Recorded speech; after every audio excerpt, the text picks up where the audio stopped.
Olá, gente, nós vamos agora nesse vídeo ver esse tema, que é o tema 3 da unidade 2, diversidade da população brasileira. Lembre-se sempre de acompanhar no livro, de fazer anotações, porque vão ser enviadas atividades relacionadas a esse tema, tá bom? Então, vamos lá. Bem, eu sempre inicio, com uma pergunta para a gente poder começar. Eu coloquei aí como você identifica a cultura do Brasil no dia a dia. Essa pergunta ela é feita para vocês pensarem como vocês veem a diversidade cultural no dia a dia de vocês, em que momento do dia a dia de vocês, na rotina, na cidade, que vocês observam os elementos culturais, em que momento que vocês observam a presença de um elemento que vai identificar o povo brasileiro. Nossa, isso bem aqui é uma característica do povo brasileiro. A gente vê muito isso difundido na internet, costumes, culinária, modo de vida. Então, existem sim alguns elementos do nosso dia a dia que a gente consegue identificar como elementos culturais que representam o povo brasileiro. Então, deem pausa no vídeo e tentem pensar em coisas que não, isso daqui é a cara do brasileiro. Essa comida aqui, Brasil, brasileiro. Então, existem alguns elementos da nossa cultura, da nossa culinária, do nosso dia a dia, que nos remete ao povo brasileiro, aos nossos costumes, à nossa cultura. E aí vamos ver se vocês vão conseguir identificar a influência de alguns povos nessa cultura. Então, a primeiro ponto, o Brasil da diversidade. É importante vocês compreenderem que o Brasil, ele é um país com uma população heterogênea. O que é uma população heterogênea? É uma população diversa. Nós somos muito diversificados, pois nós somos o resultado da miscigenação, ou seja, de uma mistura de vários povos étnicos. Então, nós somos resultados da miscigenação de vários povos étnicos, tá bem? Que povos étnicos são esses? A gente vai ver um por um a partir de agora. Mas antes disso, vamos analisar esse mapa BNI, que é o mapa da distribuição da população por cor ou por raça. É importante, eu tirei essa imagem de um livro, tá? É importante comentar com vocês que esse conceito de raça é um conceito bem discutido, porque os seres humanos, eles não têm tantas diferenças assim uns dos outros para serem classificados em raça, porque nós somos da mesma espécie. E nós não temos tantas diferenças assim. Então, é melhor nós utilizarmos a nomenclatura de etnia, porque a etnia, sim, são características culturais que vão diferenciar um povo do outro, como vocês vão observar a partir de agora com o que a gente vai falar. Mas, focando nesse mapa BNI, que realmente é um mapa que vai diferenciar a cor, a gente vai ver a porcentagem da população por estado e a porcentagem de pessoas brancas, pretas, pardas, amarela e indígena. Na legenda ali vocês podem observar as coresinhas que essa cor e raça estão sendo representadas. Vamos pegar o estado da gente, o Maranhão, A gente vai ver ali que no Maranhão a gente tem uma maioria de população parda, Para quem não sabe, a população parda é uma população que é a mistura de duas etnias diferentes, Por exemplo, negro com branco, negro com indígena, indígena com branco. A gente tem aí uma pessoa parda, que é tipo uma mistura de duas etnias completamente diferentes. Então, a gente vai observar que o Maranhão, ele tem uma porcentagem ali de pessoas brancas e pretas bem semelhante, mas tem uma maioria de população parda.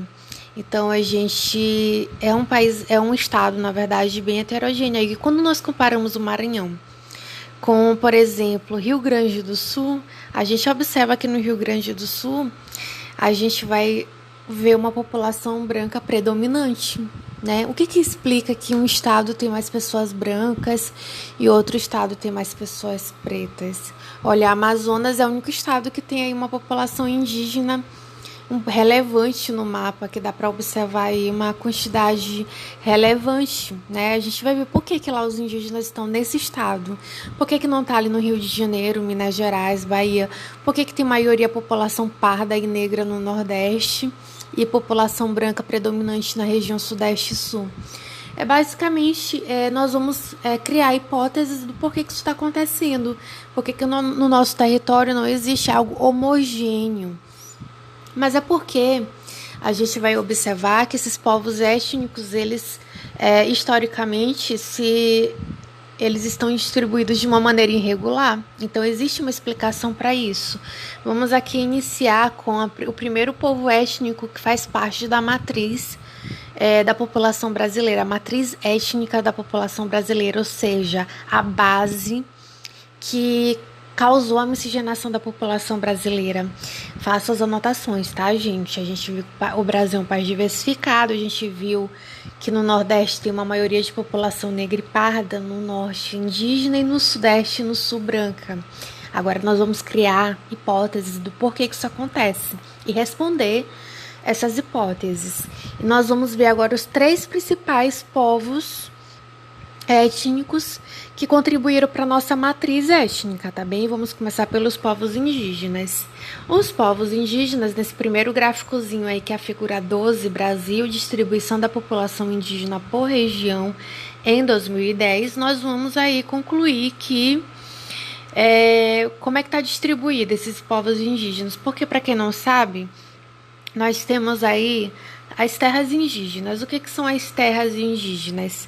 São áreas protegidas por lei. A terra indígena é uma garantia de lei que basicamente os indígenas têm para poder viver a vida deles e serem protegidos, ter direitos de ter sua própria terra, seguir as suas próprias regras, sem interferência do nosso governo, né? E sem, por exemplo, a exploração desse território, que também eles precisam ter a área preservada. Então, a gente vai observar, em vez de escura, em vez de musgo, sei lá, bem aqui, ó. A gente vai observar que, em vez de mais escuro, vamos ter as terras indígenas. E em amarelo, um verde mais claro, a gente tem a Amazônia Legal. A Amazônia Legal, gente, é a floresta amazônica. A floresta amazônica não está apenas na região norte, tá? A floresta amazônica, por exemplo, está aqui no Maranhão, no Mato Grosso, porque ela não segue regras. Aí, região norte, ali é nordeste, eu não posso estar, não. A floresta, ela se espalha. E a gente tem uma área aqui do Maranhão, no oeste do Maranhão, que tem a presença da floresta legal, a Amazônia Legal. E a gente vai observar que os indígenas, eles estão mais predominantemente presentes na região amazônica, na floresta amazônica, como a gente pode observar aqui no Maranhão. Olha só, no Maranhão nós temos muitas terras indígenas, inclusive se vocês darem uma pesquisadinha em um Google rapidinho, conflitos indígenas aqui no interior do Maranhão, vai ter muito conflito, muitos indígenas que são assassinados por empresários que querem explorar essas terras indígenas. Então, os indígenas, eles estão aglomerados na Amazônia Legal, porque, para quem não lembra das nossas primeiras aulas de formação territorial brasileira, os portugueses, eles foram dominar primeiro essa região litorânea aqui e avançar depois para o interior do Brasil. Então, os indígenas que viviam aqui, não é que os indígenas não existiam no litoral, eles existiam, mas eles foram o quê?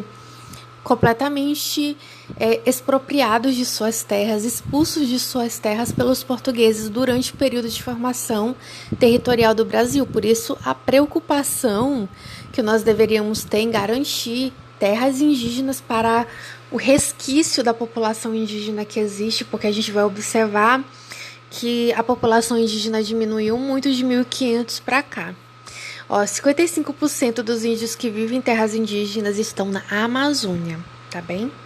Dos índios que vivem em terras indígenas fora da Amazônia, nós temos 45%. Então, essa primeira figura 12 que eu botei aí para vocês mostra a distribuição dos povos indígenas por região em terras indígenas e em terras não indígenas. Por que isso é importante? Porque os indígenas que não estão nas terras indígenas, eles têm menos proteção, eles vão ter menos direitos, porque eles não estão ali nas terras onde eles podem seguir as suas próprias regras. Então, vocês vão observar que, por exemplo, na região norte, apesar de ter maioria população indígena, muitos não estão em terras indígenas, estão fora das terras indígenas. No sudeste, tu vai ter maioria de população em terras indígenas, mas o número de indígenas diminui bastante, tá bem? Porque, como eu falei para vocês, essa região do litoral ali, ela diminuiu, reduziu muito o número dos indígenas, como a gente pode observar. É que no censo de 2010 indica que existem 896 mil indígenas. É pouco, levando em consideração que nós tínhamos mais de 4 milhões aproximadamente de indígenas no Brasil em 1500, antes dos portugueses chegarem ao Brasil. Então, a gente vai ter ali na distribuição da população indígena, os municípios com maior quantidade de indígenas vão estar no estado do Amazonas, porque ali é a floresta, ali a gente vai ver mais a incidência desse povo. Eu coloquei essa imagem para vocês observarem que a situação dos indígenas ela não é tão agradável assim como nós imaginamos nos livros, aquelas casas típicas indígenas. A maioria dos indígenas vive numa situação precária. E essa casa aí, essa segunda imagem aí que tem a legenda, é uma imagem de uma reserva indígena de Dourados. Então, é uma reserva indígena. É uma área protegida, mas a gente observa que os indígenas eles não vivem numa situação muito agradável. Eles vivem numa moradia precária, eles têm poucas políticas públicas voltadas para eles. E nós já estudamos políticas públicas, né? A gente já viu que para a gente acabar com as desigualdades territoriais do Brasil, nós precisamos investir em políticas públicas. Lembram disso da nossa aula anterior? Muito bem. E o segundo povo que nós vamos ver são os povos africanos, tá bem? Olha só, primeira coisa sobre povos africanos. Coloquem letras garrafais aí no resumo de vocês. Os africanos vieram forçadamente para o Brasil. O que isso significa? Eles não vieram por livre e espontânea vontade, eles vieram obrigados, tá bem? Eles vieram obrigados a vir para cá, para o Brasil, e para trabalhar justamente nas nossas lavouras, nos nossos ciclos econômicos ali da cana-de-açúcar, do tabaco no interior do Nordeste. A gente tem a mineração, entre outras atividades econômicas. Esses povos eles vieram para cá de maneira forçada, tá bem? Eles foram escravizados. E outra coisa, outro segundo ponto importante, né? Além da parte que eles vieram forçadamente e vieram para trabalhar nas atividades econômicas que estavam ocorrendo aqui no Brasil colonial e depois imperial, é importante vocês entenderem que os africanos, eles não são um povo único, tipo, homogêneo. Africano, a gente pensa numa única culinária, uma única religião, uma única cultura. Não, tá? Se vocês observarem no mapa que eu coloquei aí para vocês, que tem as setinhas de tráfico de escravo para as Américas, vocês vão observar que os estados brasileiros aqui, São Luís, Olinda, Salvador, Rio de Janeiro, eles receberam africanos de diversas partes da África, tá bem? Vocês vão ver ali Cabo Verde, Costa dos Escravos, São José da Mina, Luanda, Bengala, entre outras regiões, porque esse mapa ele tá limitado, ele não tá tão detalhado assim. Mas eles vieram de regiões diferentes, eles têm culturas diferentes, tá bem? Por isso que nós vamos ver o desenvolvimento de uma cultura aqui em São Luís. A gente recebeu muitos negros. Vocês viram que aqui no Maranhão tem uma população parda predominante, população negra e parda, mas a nossa cultura, a contribuição desses negros na nossa cultura é uma contribuição diferente dos negros que foram para Salvador, por exemplo. Lá em Salvador a gente vai pensar mais em orixás, Iemanjá. Aqui no Maranhão, aqui em São Luís, a gente vai ter mais uma cultura de um povo que estava ligado com o artesanato. Então, a gente observa isso no centro histórico, como o artesanato ele está presente na nossa cultura, nos nossos elementos culturais. Assim como em Olinda, também houveram outras contribuições, porque foram outros povos que foram para lá. E assim por diante, gente, são culturas diferentes. Então, nós temos aí, uma contribuição dos povos africanos bem diversificada. Eu coloquei para vocês essas imagens de alguns elementos, né, de contribuição da cultura africana na nossa própria cultura, como a feijoada, ali a culinária da Bahia, né, a música, a dança, a religião. E assim como os indígenas têm as suas terras indígenas, os negros, eles também vão ter ali, os afrodescendentes, na verdade, eles vão ter ali suas comunidades quilombolas. Porque como é que o quilombo surgiu? O quilombo, ele foi originado ali da fuga, né, dos escravos. Os escravos fugidos ali das lavouras de cana-de-açúcar e posteriormente ali de café, eles fugiam formando aí os quilombos, que eram lugares onde tinha esses negros fugidos que tentavam se preservar da exploração, né, e também preservar a sua cultura. E aí a gente vai ter aí o Maranhão, ó, como um dos estados com maior número de comunidades quilombolas. E esses quilombos, eles também são certificados, eles também são protegidos, mas a gente observou lá nas terras indígenas, aqui não é diferente, existem poucas políticas públicas para essas comunidades. E aí eu destaquei para vocês aí a questão do preconceito racial, que por conta da escravização dos negros, né, aqui no Brasil, a gente tem um preconceito estrutural dentro do nosso território. E aí, recentemente, a gente viu muitas manifestações que vieram lá de fora, mas a gente percebe que acontece muito aqui. Eu até coloquei a fala aqui de um autor, um geógrafo negro, e ele fala aí o que é ser negro no Brasil. É bem interessante ver a fala dele e pensar de realmente como é ser negro no Brasil.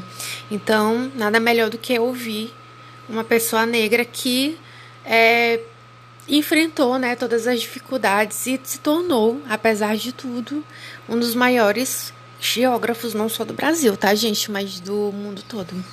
Ser negro no Brasil é com frequência ser objeto de um olhar enviesado, um olhar feio.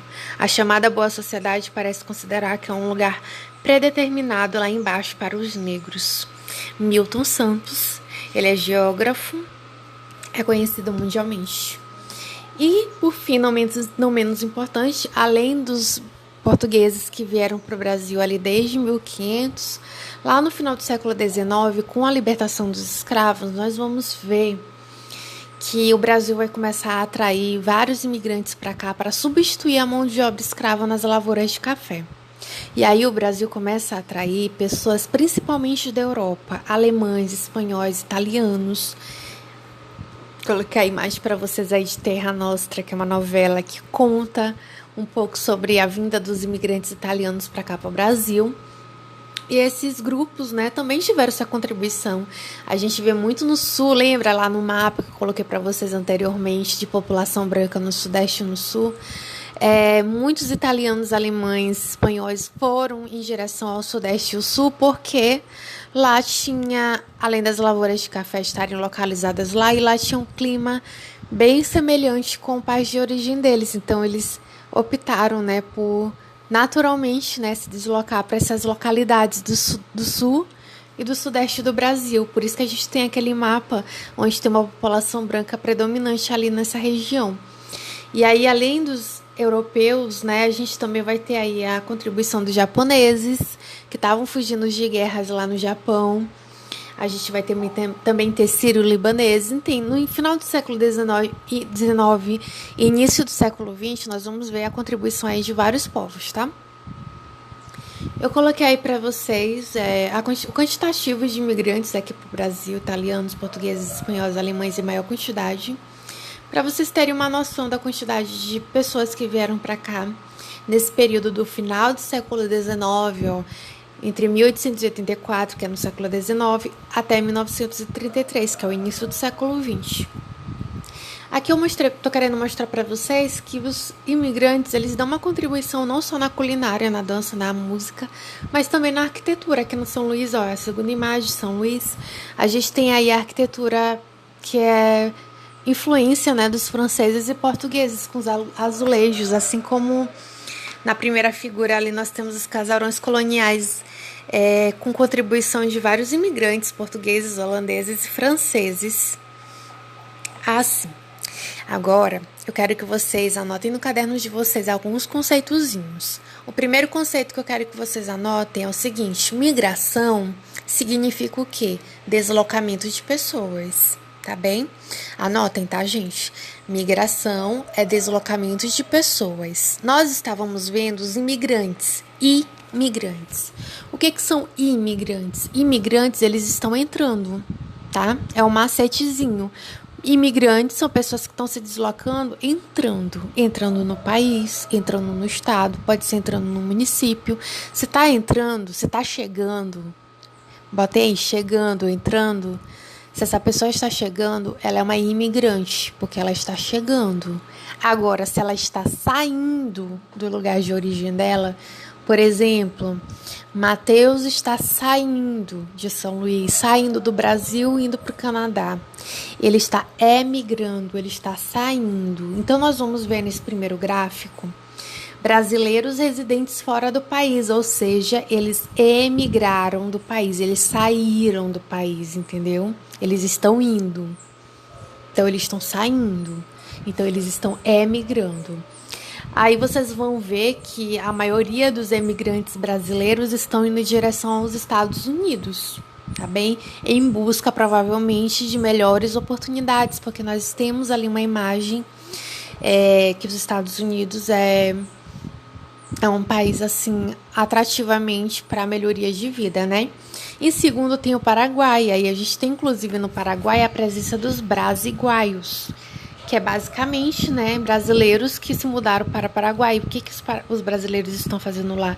Buscando terras baratas, tá, gente? Tem muitos brasileiros que mudam-se para o Paraguai em busca de terras mais baratas lá, que são chamados brasiguaios. E aí, eu vou destacar os 3 primeiros, tá, gente? O Japão. O Japão é o seguinte, lembra dos japoneses que vieram para cá no início do século XX? Os netos e bisnetos dessas pessoas que migraram para cá, para o Brasil, lá no início do século XX, ou seja, os descendentes dos japoneses, que são brasileiros, mas descendem de japoneses, ainda preservam as características físicas dos japoneses, eles estão sendo atraídos de volta para o Japão, porque lá no Japão, para quem não sabe, eles estão passando por um processo de envelhecimento da população. Eles têm poucas pessoas de mão de obra para o trabalho. Então, eles estão atraindo descendentes de japoneses que saíram do Japão anteriormente. Então, tem muitos brasileiros descendentes do Japão que estão voltando para o Japão. É isso aí. Independente se a pessoa está entrando em outro país, brasileiro indo para os Estados Unidos ou Japão, ou venezuelano entrando dentro do Brasil, existe o risco nesse deslocamento de pessoas de ocorrer a xenofobia. O que seria a xenofobia? Aversão a estrangeiros, repugnância a pessoas ou coisas provenientes de países estrangeiros. Então, tem muitos brasileiros que sofrem xenofobia fora do país, lá no Japão, lá nos Estados Unidos. E aqui no Brasil, a gente também é xenófobo com algumas culturas, com alguns povos estrangeiros. Isso é fato, tá bem, gente? Isso acontece. E é errado. É crime, inclusive. Migrações...